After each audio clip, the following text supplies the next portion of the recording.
Vamos à palavra de Deus, então. Hoje, primeiro dia do nosso jejum, e essa ministração eu quero alinhar com você um pouquinho sobre esses próximos 21 dias. Não esqueça da sua listinha, tá? Então, você coloca ela num lugar visível. Se você não costuma muito usar a sua Bíblia, não deixa dentro dela, não. Fique com esse papel. Ore por ele, declare sobre aquilo que você escreveu. Amém? Como eu disse, não é uma brincadeira. Nós estamos entrando, acessando o mundo espiritual.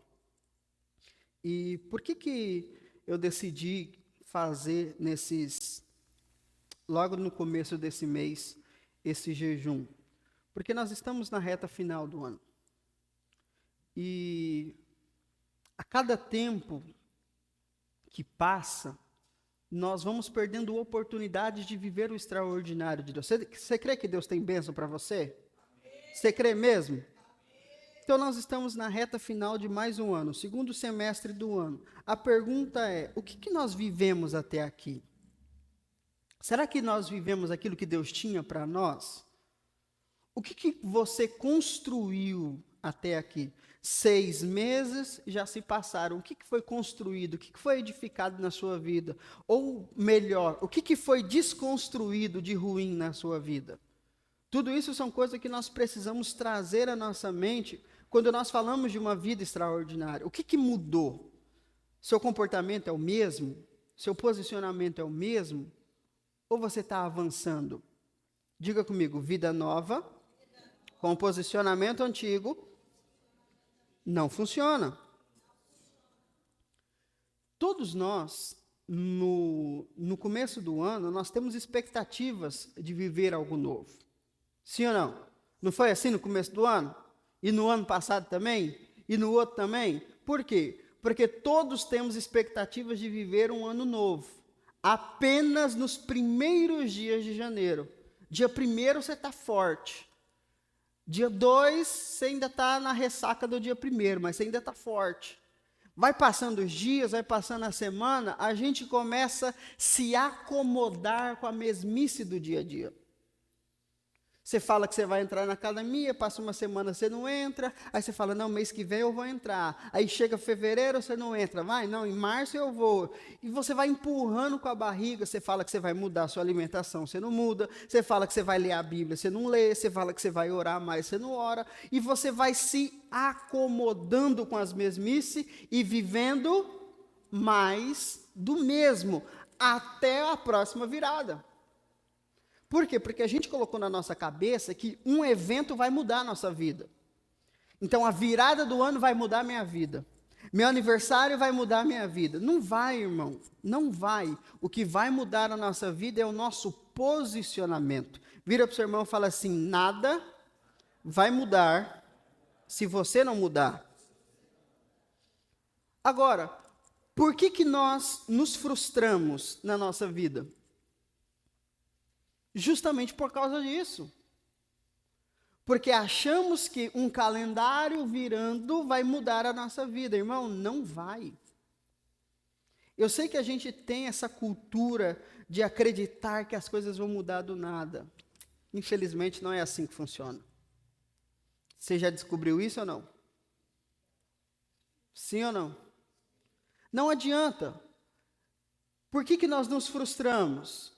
Porque nós achamos que, por exemplo, nós temos os portais espirituais, o Yom Kippur, a Páscoa, nós temos a virada do ano judaica, nós temos a nossa virada do ano, e nós queremos que a nossa vida mude dentro desses eventos. Não vai. É um portal de aceleração? É. É um portal de oportunidade? Sim. Mas se não tiver posicionamento, se não tiver mudança de mentalidade, se não tiver mudança de comportamento, nada vai mudar. E por isso nos frustramos. Aí colocamos a culpa em Deus, eu estou fazendo tudo certo. Irmão, o que é certo? Eu estou cansado de ouvir isso. Estou fazendo tudo certo, pastor, e não está dando certo. O que é certo? É o seu meia boca? Porque fazer meia boca não é fazer o certo.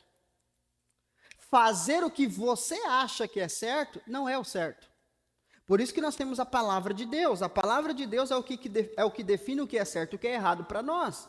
Agora, o jejum, por exemplo, é de 12 horas. Vou fazer de 10 horas e Deus vai receber. Deus sabe da minha fraqueza. Irmão, não é o certo. Não é o certo. Aí você faz um jejum meia boca e quer que Deus abençoe você. Se você vai fazer, faça. Se não vai fazer, não faça. Está conseguindo entender? Salomão diz o seguinte, se você for fazer um voto a Deus, e quando fala de voto, fala de tudo que você promete a Deus. Quando você for prometer alguma coisa a Deus, faça até o final, caso contrário, não faça. É uma ordem bíblica. Se você não vai fazer bem feito, não faça, porque Deus não vai receber. Aí Deus não recebe, você não recebe, e nós ficamos frustrados. A culpa é do pastor, a culpa é da igreja, a culpa é de todo mundo, menos sua que fez meia boca. Nós somos brasileiros e nós gostamos da minha boca. Mas nós precisamos parar com isso, irmão. É preciso haver um espírito de excelência em nós. Um espírito de determinação em nós. Esse espírito brasileiro de dar jeitinho tem que sair da nossa vida. Você vê que até com Deus nós queremos dar um jeitinho. Senhor, eu não estou a fim de orar hoje não, mas o Senhor sabe, né? O Senhor conhece a minha fraqueza. Irmão, dorme em oração, mas para de dar jeitinho. Dorme de joelho, mas para de dar conversinha, para de ficar tentando enrolar Deus. Ou você quer, ou você não quer. Está conseguindo entender? Senão nada vai mudar, irmão. Fala comigo, eu quero viver algo novo. E o que é interessante você entender, irmão? O melhor dia para você mudar a sua vida foi ontem. Mas o segundo melhor dia é hoje, não é amanhã. O melhor dia para você mudar de vida não é amanhã, é hoje, porque amanhã não existe, você pode morrer hoje. E se você morrer hoje, você está esperando pela segunda-feira, ela nunca vai chegar para você. Se você está esperando a virada do ano para você mudar de vida, e se você morrer antes da virada do ano chegar, e aí? Fala comigo, o dia é hoje. Nós precisamos parar com essa mentalidade futurista, irmão. Um dia vai dar certo, um dia eu vou conseguir. Não, irmão, faça hoje. Aquilo que você conseguir fazer hoje, já é o melhor resultado que você poderia ter. Mas eu não consigo, você nem tentou. Por exemplo, a Aline vivia dizendo, eu não consigo fazer jejum. Começa. É porque lá na igreja dela não ensinava essas coisas. Começa. Agora está aí, fez 21 dias seguidos, para quem não conseguia fazer de 24 horas. Por quê? Porque nós somos cheios de desculpa. Eu não dou conta, eu não dou conta. Você já testou? Você já tentou? Porque o dia que você começar a fazer, as coisas vão começar a acontecer. Amém? Aí não consigo orar, eu só fico ajoelhado ou sentado e não vem nenhuma palavra na minha cabeça. Começa a falar nada com nada. Senhor, você viu, o dia estava quente hoje, né? Senhor, estava frio hoje, né? Porque você acha que Deus é o quê, irmão? Deus quer ter relacionamento com você. E às vezes, com quem nós somos íntimos, nós falamos coisa nada a ver. Agora, você quer chegar diante de Deus com uma oração perfeita. Deus não está atrás de perfeição, Deus está atrás de coração. Nós nunca vamos saber orar se a gente não começar a orar. Eu não leio a Bíblia porque eu não entendo. Arruma para mim qualquer tese teológica que diz que você tem que entender a Bíblia. Onde que você viu isso? Não existe nenhum versículo ou nenhuma referência bíblica que diz que você tem que entender tudo que está escrito. Agora, existem textos que mandam você meditar. O que é meditar? Pensar. Nossa, eu não entendi nada. O Senhor falou não sei o que, não sei o que lá, não entendi nada. Mas eu estou meditando. Existe texto que diz para você cravar na sua cabeça, cravar na cabeça é ficar repetindo, mas não tem nenhum versículo que manda você entender. Porque quem traz a revelação é o Espírito Santo. Jesus diz, o Espírito Santo vos fará entender de tudo que eu vos falei. Agora, Jesus falou alguma coisa para você fisicamente? Ele falou para quem? Para os discípulos. E está onde essas falas? Você só vai ser lembrado e ter revelação daquilo que você leu. Se você não lê, o Espírito não tem o que te revelar. Um dia você vai ler e um dia, uma semana, um mês, um ano depois, Deus pode trazer o entendimento para você do que você leu, não do que você ouviu, não do que você assistiu no YouTube, do que você leu. As maiores revelações Deus vai dar para você, mas você não sabe ler, aí você não sabe ler, aí não lê. Leia até que a revelação venha. Amém? Conseguiu entender, irmão? Não é difícil. E olha que eu estou falando assim na paz. Porque você está assim meio com sono. Aí não tem barulho de ventilador, aí parece que eu estou gritando e eu estou falando baixinho. Olha esse texto aqui comigo, irmão. Lamentações capítulo 3, versículos 22 e 23. A bondade do Senhor é a razão de não sermos consumidos, porque suas misericórdias não têm fim, renovam-se plenamente a cada manhã. Grande é a sua fidelidade. Fala comigo, toda manhã se renova. O que isso significa? Todos os dias, quando você acorda, inclusive hoje, o Senhor renovou plenamente um nível de graça para você. Irmão, preste atenção nisso aqui. Todos os dias, quando você acorda, imagine se você é um carro. Pensa que você é um carro. Imagine, que carro você é? Um Gol? Ô, Senhor. Qual outro carro? Fala aí, qual carro você é? Qual carro você é, gente? Um Golf? Você é um carro. Todos os dias de manhã, imagine, você é um carro. Todos os dias pela manhã, você tem vários galões de gasolina para você encher o tanque do seu carro. Você pode rodar o dia todinho. No outro dia, o combustível vai estar lá para você. Não é benção? É benção ou não é? Só tem um problema. Ninguém vai colocar o combustível para você. Ou você coloca, ou vai ficar lá. Só tem um problema. Esse combustível tem data de validade. 24 horas. Se você não usar esse combustível durante 24 horas, ele vai sumir e vai vir outro. Você vai falar, então vou ficar 2 dias sem andar e eu vou ter vários combustíveis. Não, ele vai sumir durante 24 horas. Espiritualmente é assim que funciona. Você é o carro. Todos os dias o Espírito Santo traz combustível. Como diz aqui, ó, renovam-se plenamente. O que você precisa para viver essas próximas 24 horas, o Espírito Santo trouxe. Só que ele não vai colocar para dentro. Ou você coloca, ou nada vai acontecer. Estou aqui. Então preste atenção. As misericórdias do Senhor. O que é a misericórdia do Senhor? A graça dele, a presença dele, a força dele. Tudo o que nós precisamos para sobreviver durante um dia está disponível para nós.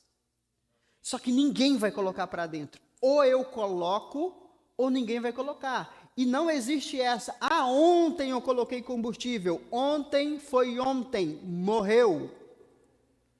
A presença de Deus não é algo acumulativa. Eu encho hoje, por exemplo, hoje é domingo. Tem gente que acha que porque ele veio no culto domingo, a semana dele todinha vai ser abençoada. É ingênuo. Porque o que você recebe hoje só vai durar hoje. Por isso que você vem para o culto domingo, por exemplo, quando o nosso culto era de noite, você vinha para o culto domingo de noite, assim, morrendo, né, sem ar. Meu Deus, eu preciso receber de Deus. Por quê? Porque passou a semana toda louco. Aí você acha que aqui é o lugar de você encher. Aí você vai embora. Quando você ia trabalhar na segunda-feira, de tarde já não tinha mais nada. Por quê? Porque não é acumulativo, irmão. Nós precisamos da presença de Deus todos os dias. Agora, eu não estou todo dia enchendo seu saco. Eu não estou todo dia mandando você levantar a mão, mandando você orar, abrir a boca. Só no domingo. E às vezes, quando eu estou afim também. Porque você sabe o que você tem que fazer. Por isso que nós somos pessoas fracas espiritualmente. Por quê? Porque o combustível está ali para nós. mas nós não estamos tendo o posicionamento de usar esse combustível. Está conseguindo entender? Amém? Tudo que você precisa para vencer aquele dia, Deus já preparou para você. Mas quantas vezes você já acessou isso? Não, pastor, eu oro todo dia na hora de dormir. Pois é, já acabou o dia, não tem nada para você receber. Não, pastor, mas eu não posso orar para dormir, aí o Senhor me abençoe enquanto eu durmo. Pois é, se Deus te dá de noite, enquanto você está dormindo, você já está perdendo. Por isso que tem um texto na Bíblia, em Levítico capítulo 6, versículo 12. Presta atenção. O fogo, pois, sempre arderá sempre ao altar. Lembra do altar que eu mostrei para você aqui, do templo, do tabernáculo? Lembra? Para que servia o altar? Para queimar sacrifícios diante de Deus. Então, esse altar tinha fogo. E o texto está dizendo que o fogo deve se manter sempre aceso, não pode apagar. Para o fogo não apagar, o sacerdote acenderá lenha nele. Quando? Ou seja, Deus mandou o fogo uma vez e queimou e acendeu o fogo do altar. Só que quem mantinha o fogo aceso era o sacerdote. O sacerdote todos os dias, pela manhã, não de noite, não no meio-dia, de manhã, ele vinha e colocava lenha nova no fogo. Por que nós somos fracos espiritualmente? Porque nós não colocamos lenha na fogueira e sempre pedimos fogo. Toda semana Deus tem que mandar fogo para você, porque você não é responsável em alimentar esse fogo durante a semana. Se esse fogo aqui se apagasse, Deus não ia acender de novo. Isso é a lei? É a lei, mas mostra para nós um princípio. O fogo, Deus acende. Quando? Quando nós nascemos de novo, quando nós somos batizados no Espírito Santo. Mas a responsabilidade de colocar lenha nesse fogo não é de Deus. É nossa. E como que eu coloco lenha nesse altar? Orando, jejuando, louvando. Você tem costume de ouvir música? Sua música invoca demônio ou Espírito Santo? É porque depende, né, irmão? Tem música que invoca demônio. Se você, por exemplo, eu posso te dar uma ideia? Não que você vá usar, mas eu fico livre diante de Deus, que eu falei. Vem para o culto ouvindo um louvor. Eu vim de moto, rumo um fone de ouvido. Só um, não põe os dois não, porque você fica louco no trânsito. Só um. Vem ouvindo louvor, vem com o seu coração aquecido, porque Deus não vai mandar fogo. O fogo já existe, você tem que pôr lenha. Deus não vai mandar fogo. Essa história de que todo culto eu vou lá para receber, não, irmão. Eu preciso todos os dias colocar a lenha. Por quê? Se eu colocar, o outro colocar, chegar aqui nós temos um fogo aceso muito forte. Está conseguindo entender? Ou seja, não é sobre o que Deus vai fazer, e sim sobre o que nós estamos fazendo. Agora, qual é o princípio? Quando que o sacerdote fazia isso? Toda manhã. Então você está fazendo isso agora, você vai ter um dia abençoado, mas amanhã é outro. Pastor, então vamos fazer culto todo dia. Não, irmão, nós não somos católicos que dependendo de uma igreja, nós somos servos de Deus, nós carregamos o Espírito Santo. Se você ajoelhar lá na sua casa, 5 minutos antes de você sair louco para a sua correria, garanto para você, você está acendendo o fogo e Deus vai te abençoar naquele dia. Só que você não dá conta de acordar mais cedo, para você trabalhar, imagina para você orar, né? Meu Deus, que sacrifício. Aprenda. Nesse exemplo, você é o sacerdote. Eu sou responsável pelo meu altar. Lembra que eu falei para vocês? Todos os dias, irmão, eu faço isso diante de Deus. Então, quando eu chego aqui no domingo, eu já estive com Deus. Se você vier com a sua cara de bunda reclamando da sua vida, eu já fui em Deus, já voltei, já estou em paz. Eu olho para você e falo, Senhor, tenha misericórdia. Aí você quer que eu faça alguma coisa para você? Não tem como. Não tem como. Porque eu não posso acender o fogo por você. Você sabia que se alguém tentasse pegar uma lenha e colocar nesse altar que não fosse sacerdote, Deus matava ele na hora?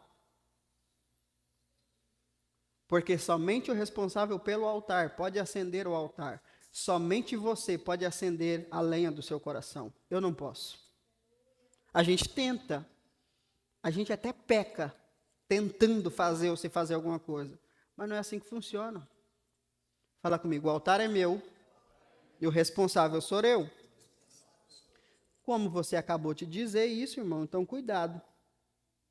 Se você não fizer, você não vai ter desculpas diante de Deus. Amém? O princípio é, só para resumir o que eu já falei, todos os dias, ao acordar, o Espírito Santo está pronto para nos capacitar, para vencermos mais um dia.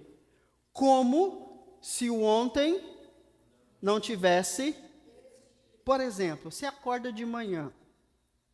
Tem gente que acorda de manhã, Senhor, perdão. Irmão, você acabou de acordar.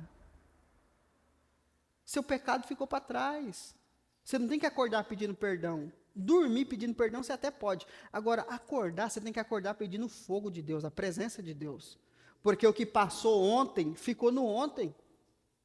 Agora, se nem isso você faz, sua vida é uma acumulação de coisas do passado, com expectativas de futuro e nada de presença de Deus.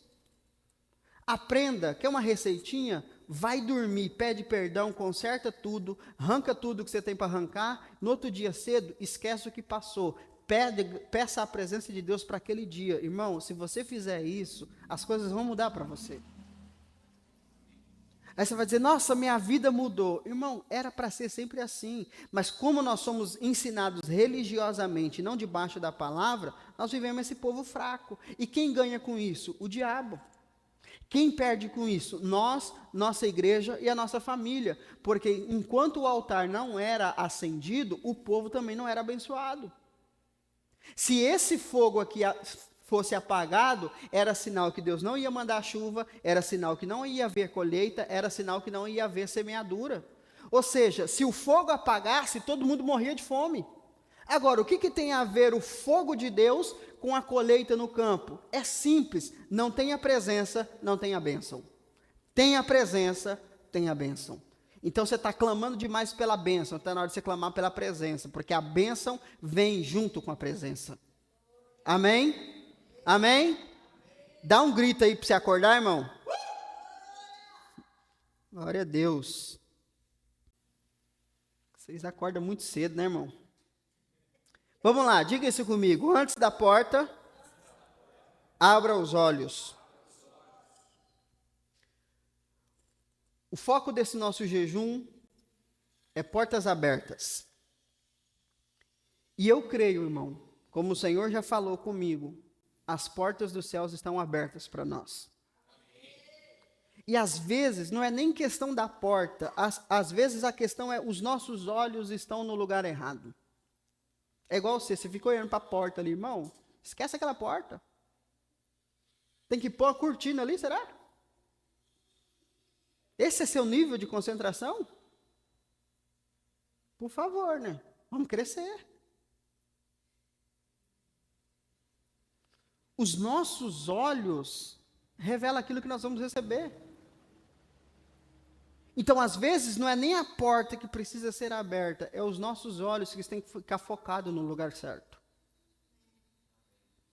Está conseguindo entender? Às vezes a bênção está diante de nós, e nós não estamos enxergando, e estamos clamando a Deus pela bênção. Fala comigo, os meus olhos precisam ser abertos. Apocalipse capítulo 4, versículo 1. Depois desses acontecimentos, observei uma porta no céu, uma porta aberta no céu. E a primeira voz que eu ouvi, era voz como de trombeta, falando comigo, clamou, sobe até aqui. Olha o que João está dizendo. Isso aqui é João. Ele diz que ele estava em uma visão e de repente ele viu a porta aberta. Eu te pergunto, a porta abriu quando ele viu ou ela já estava aberta? Já estava aberta. A questão é, João não estava olhando para ela. Assim como a maioria de nós, estamos clamando por coisas que já estão abertas, mas os nossos olhos não estão enxergando. E quando nós falamos de olhos espirituais, nós estamos falando de entendimento. Fala comigo, os meus olhos determinam o meu entendimento. Então, o que isso significa? Que o meu entendimento precisa ser aberto para eu enxergar a coisa certa. As portas dos céus estão abertas para nós, você crê? Amém. Mas antes de vê-las, precisamos que os nossos olhos sejam abertos e focados naquilo que realmente importa. Se eu acredito que Deus tem provisão para mim e eu estou olhando para aquilo que falta, eu estou olhando para o lugar errado. Se eu acredito que eu sou curado, mas eu estou olhando para a doença, eu estou olhando para o lugar errado. Se é prosperidade, declare a prosperidade, clame a prosperidade e esquece o que falta. Porque focar no que está faltando não vai mudar a situação, mas focar na palavra de Deus vai mudar toda a história. Por exemplo, a dona Firmina veio aqui para orar pelo dízimo, eu orei por ela e o Espírito Santo falou, doença. Eu falei, amém, cadê? Aí eu repreendi doença e tal, eu perguntei, está sentindo alguma coisa? Ela falou o quê? O que a senhora falou? Não, eu falei, pronto, o Espírito Santo mentiu. Aí eu perguntei, e durante a semana, a senhora sentiu? Sim. Agora, preste atenção, qual era o foco? Se eu sou um pastor bobo, ora pelo dízimo e acabou, vai para lá. Irmão, eu estou orando por você, mas não quero saber o que você quer. Eu quero saber o que Deus quer para você. Às vezes você vai pedir oração por uma coisa, eu não vou orar por ela, vou orar por outra coisa. Inclusive já teve gente que falou, pastor, mas você não orou, eu orei pelo que interessava, o resto Jesus não queria saber não. Porque tem coisa, irmão, que já está na nossa frente, a gente só precisa mudar o ângulo de visão. Amém? Fala a verdade, tem gente que fica reclamando da vida, que você olha para ela e você fala assim, você está reclamando de barriga cheia. Você já pensou isso ou não? A maioria de vocês, quando vem falar comigo, eu penso isso. Por quê? Porque seu olho está no lugar errado. A bênção está diante de você, a palavra está diante de você e você está olhando para o lugar errado. Por isso que você nunca vai sair do lugar. Enquanto isso, o céu está dizendo, sobe para cá. Para de olhar para o lugar errado, vem para cá, a porta está aberta. Vira para o seu irmão e fala, sobe, irmão. Subir aqui, irmão, é nível de entendimento, para de ser raso. Para de ficar naquilo que é frúvelo, vamos subir. Vamos alcançar coisas maiores. Jesus disse que nós faríamos coisas maiores, mas com a mentalidade rasa, nós nunca vamos alcançar. É preciso mudar. Amém? Mateus 6, 22 e 23. Os olhos são a lâmpada do corpo. Portanto, se teus olhos forem bons, teu corpo estará pleno de luz. Porém, se teus olhos forem maus, todo o seu corpo estará em absoluta escuridão. Os olhos são o entendimento. Se o seu entendimento é errado, os seus resultados serão errados. Mas se o seu entendimento estiver na verdade e na palavra de Deus, os seus resultados serão coerentes. Não adianta, irmão, eu orar por você por coisas que você não está disposto a mudar. Por exemplo, ora para eu prosperar. Não existe essa oração, irmão. Não existe. Prosperidade é fruto de princípios. Você pode fazer a campanha que você quiser, não vai mudar. Por quê? Porque os seus olhos estão na escuridão. É preciso haver luz nos seus olhos.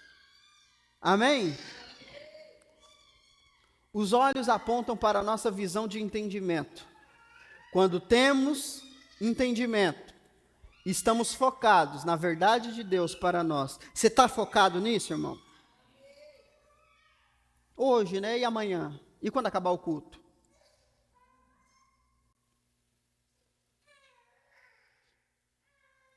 O nosso foco, o nosso entendimento, ele não é provado no meio do público. Ele é provado na nossa diversidade. Nós proclamamos que Jesus cura, mas na hora que nós estamos doentes, nós pensamos em tudo, menos em declarar a cura. Nós cantamos que Jesus salva, aí as pessoas perturbadas à nossa volta, nós queremos que o diabo carregue.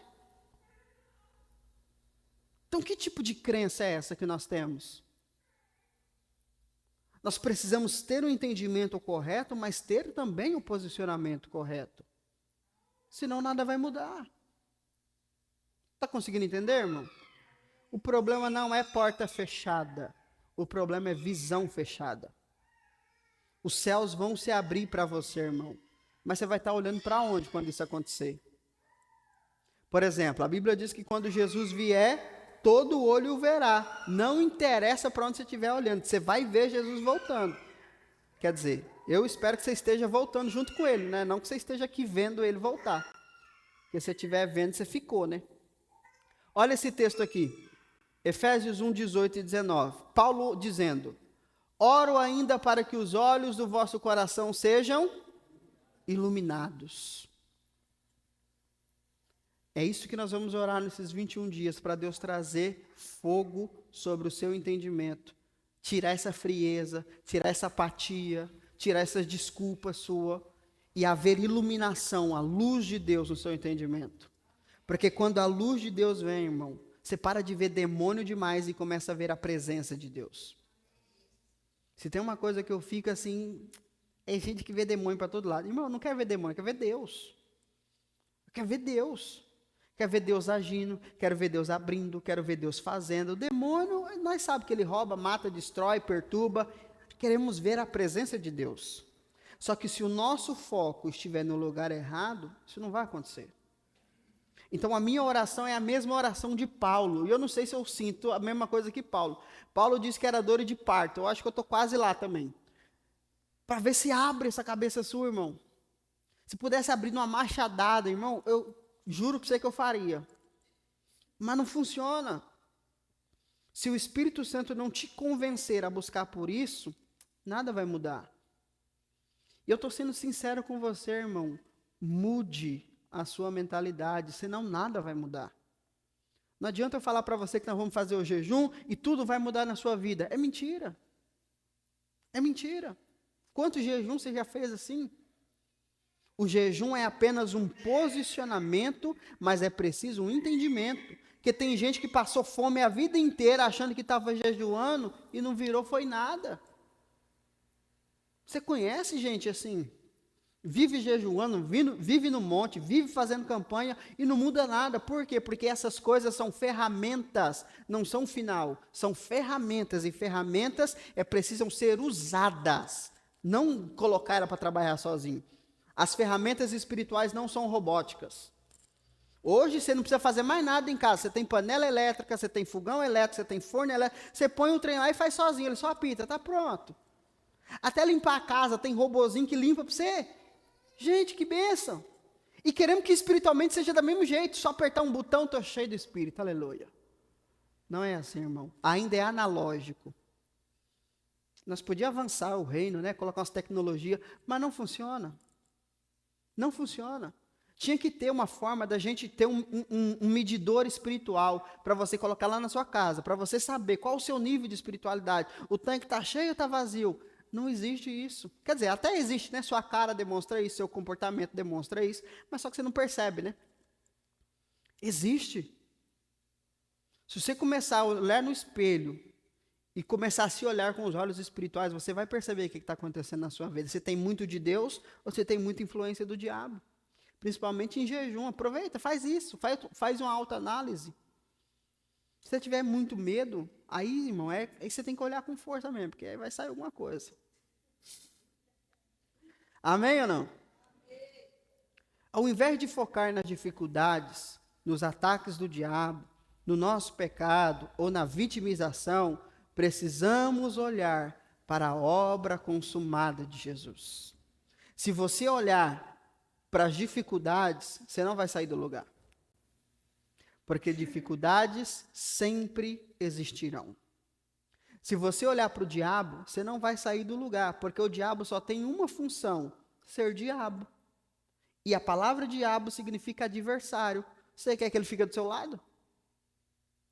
Ele só tem uma função, ser adversário. De quem? De Deus e dos seus filhos. Você é filho de Deus? Então tá tudo certo. Você quer ser amigo do diabo? Quer tomar chá com ele? Eu não entendo. Os crentes vivem como se o diabo devesse ser amigo deles. Ai, pastor, o diabo não me deixa em paz. Mas vira demônio. E vai ficar tudo bem. Vai ficar tudo bem nada, porque nos demônios bate, põe de castigo. Eu acho que aí você seria mais crente ainda. Mas melhor você virar amigo do diabo. Se você olhar para o seu pecado, ao invés de olhar para o perdão de Deus, você nunca vai sair do lugar. O que faz a gente vencer pecados de estimação? É parar de olhar para o pecado e começar a olhar para o perdão e a transformação em Deus. Irmão, tem crente que desde quando ele batizou, há 50 anos atrás, ele está no mesmo pecado. E todo dia ele tem a cara de pau de pedir perdão para Deus. Irmão, chega para Deus e fala assim, Senhor, eu estou cansado. Ou o Senhor faz alguma coisa, ou eu vou ficar pedindo perdão. Não, todo dia você me age.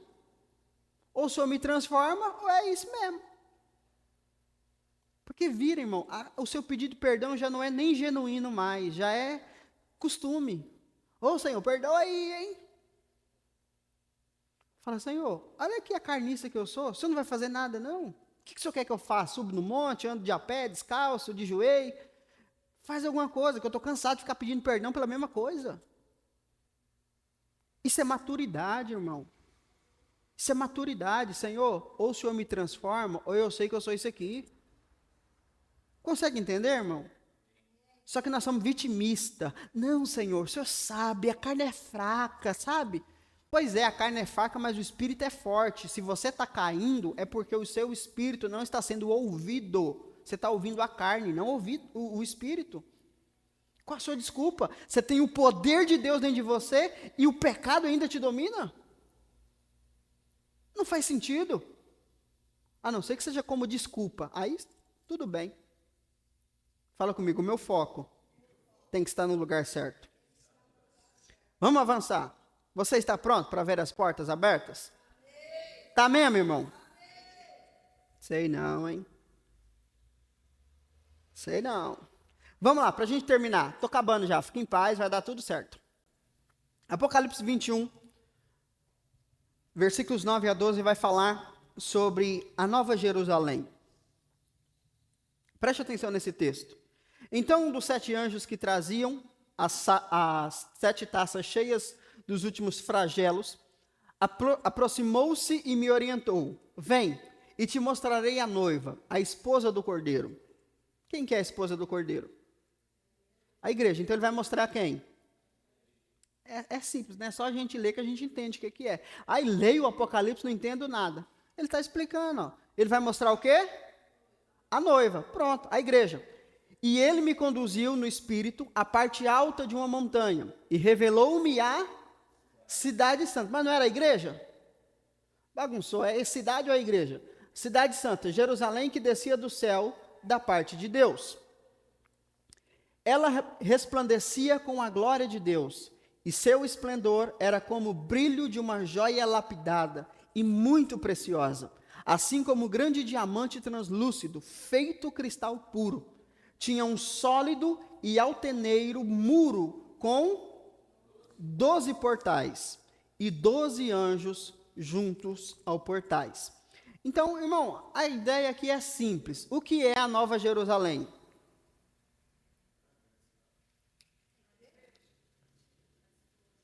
A igreja, meu Deus. É difícil? A Nova Jerusalém não é uma cidade que vai descer do céu, pelo amor de Deus, gente. A Nova Jerusalém é a igreja que vai descer junto com Jesus quando ele voltar. Agora, o que Jesus está mostrando aqui? Ele está usando a figura de Jerusalém para o judeu entender. Por quê? Jerusalém é a cidade santa. Para o judeu, não existe mais nada santo do que Jerusalém e o templo. São as coisas sagradas para um judeu. E João, aqui, ele é judeu. Então, para ele entender como Jesus aprecia a igreja, ele vai linkar as duas coisas, a igreja a Jerusalém, a cidade santa. Então, a igreja santa, certo? Então, a Nova Jerusalém é a igreja revestida da glória de Deus que vai descer com Cristo quando ele voltar. Agora, o que João viu aqui, que aqui é interessante demais. Tinha um muro com 12 portais. Da mesma forma que a Jerusalém antiga, nos tempos bíblicos e alguns anos atrás, ela também era uma cidade murada. E nesses muros haviam 12 portais, tipo esse aqui, ó. Tá vendo aqui? Então aqui é um muro da cidade, isso aqui é um dos muros antigos que sobraram de Jerusalém, e tinham 12 desses portais. E na visão de João, o muro estava perfeito, com 12 portais como esse. E o que havia no portal? 12 anjos.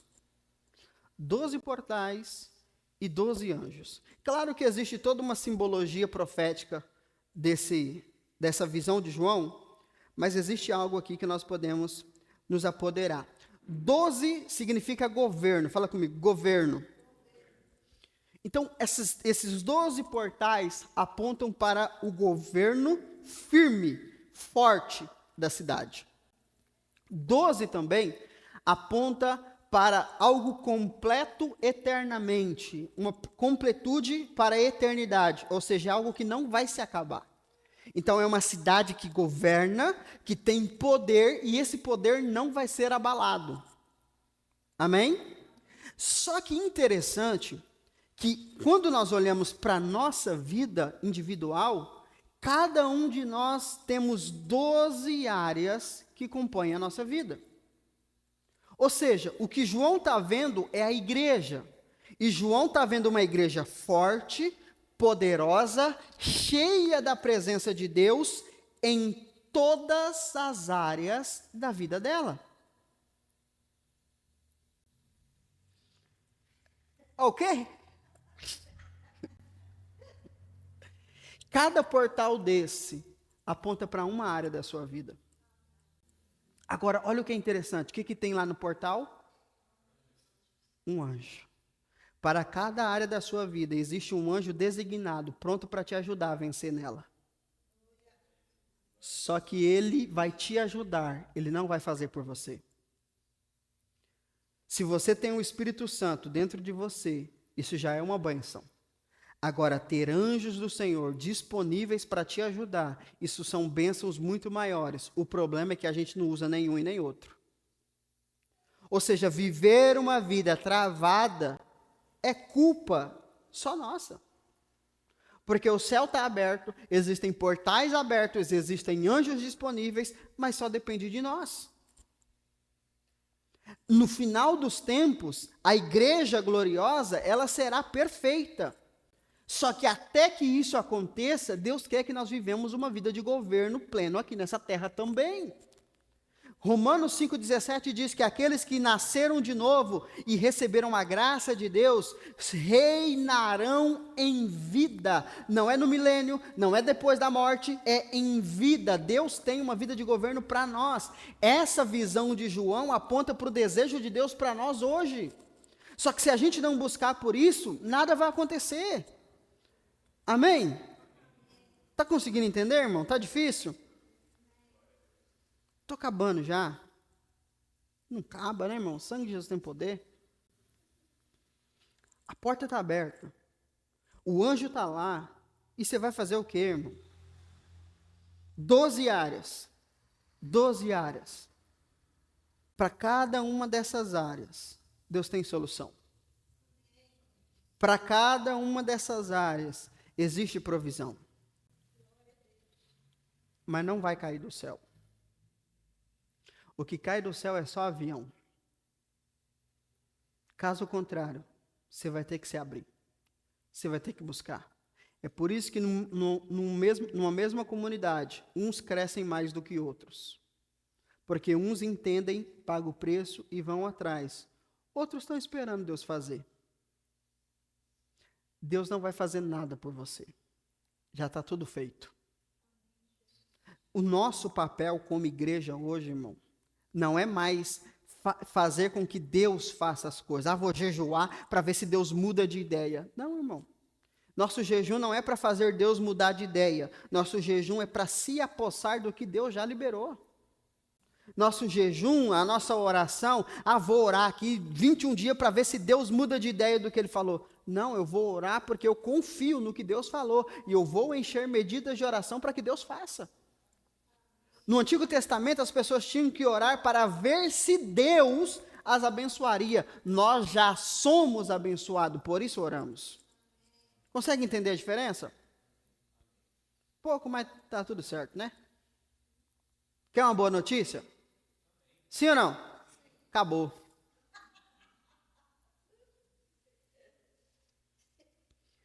Hoje nós começamos esse jejum. Irmão, eu oro de verdade mesmo, assim. Tenho orado assim, Deus me ajuda, por favor, porque eu não sei o que eu faço. Porque você olha para a Bíblia, tá tudo lá, irmão.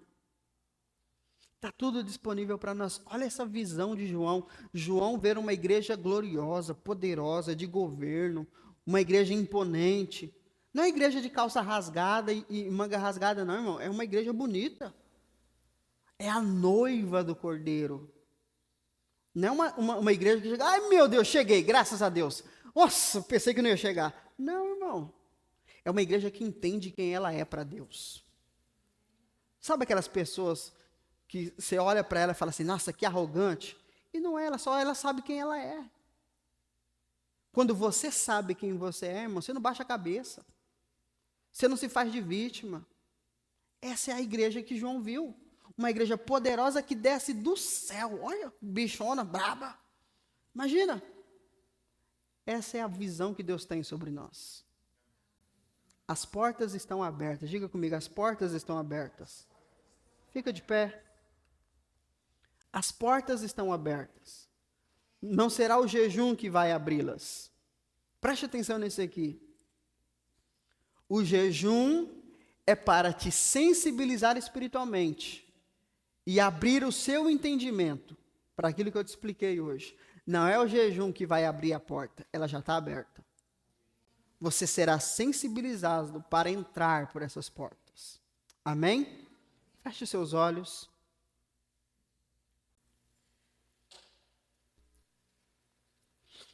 Espírito Santo, nos ajude a compreender isso. As portas estão abertas para nós. O Senhor tem para nós uma vida de governo, uma vida de autoridade, em todas as áreas da nossa vida. Existe uma porta aberta para cada um de nós, para cada área da nossa vida. E existem anjos do Senhor que foram disponibilizados ao nosso serviço.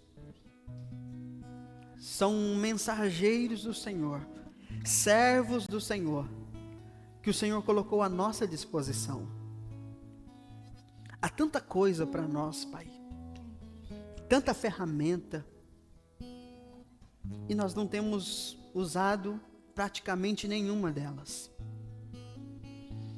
Por isso vivemos essa vida amarrada, uma vida murmuradora, fraca, não porque o Senhor não está fazendo, não porque as coisas não estão acontecendo, mas porque os nossos olhos estão no lugar errado. Por isso, Senhor, nesses 21 dias, nós entramos em jejum para sensibilizar-nos, para acessar tudo o que o Senhor tem para nós. O Senhor tem para nós uma visão de avivamento, de prosperidade, de colheita de almas, de cumprimento de propósito. Tantas coisas o Senhor tem para nós. Mas se nós não nos posicionarmos, tudo passará diante dos nossos olhos e não nos apossaremos de nada. Ó Senhor, que nesses 21 dias o nosso clamor possa subir até os céus. Nós clamamos, Pai, por despertamento espiritual. Desperta-nos. Desperta-nos, Senhor. Nós clamamos pela Tua intervenção sobre a nossa vida, Pai. Espírito Santo, se nós não formos despertados pelo Senhor, perderemos a oportunidade e o privilégio desses últimos tempos. Que não seja assim no nosso meio, Senhor, mas que nós possamos desfrutar de tudo que o Senhor tem para nós. na família, nos relacionamentos, nas finanças, no propósito, em todas as áreas da nossa vida, Senhor. Porque essa é a palavra que foi liberada sobre nós aqui nessa manhã. Pai, que os teus filhos entendam isso. Que tudo que foi ensinado a eles, que eles possam colocar em prática. Que eles possam desfrutar, Senhor, de todas as promessas e de todas as ferramentas disponibilizadas para eles aqui hoje, Senhor. Eu oro por isso, Senhor, e eu entrego a vida deles nas tuas mãos. Pai, que essa semana que se inicia, possamos crescer. Que as portas abertas possam ser acessadas pelos teus filhos, seja em qual área for. Que essa semana seja uma semana de experiências com o Senhor, Pai. Pai, que o Espírito Santo possa incomodá-los a cada manhã, por buscarem do combustível do Senhor, por buscarem da graça do Senhor renovada todas as manhãs. E assim possamos viver uma vida, Pai, alinhada com a Tua vontade. Eu declaro a Tua bênção, eu declaro o Teu favor, Pai, em nome de Jesus. Amém? O Senhor te abençoe. Uma semana extraordinária para você.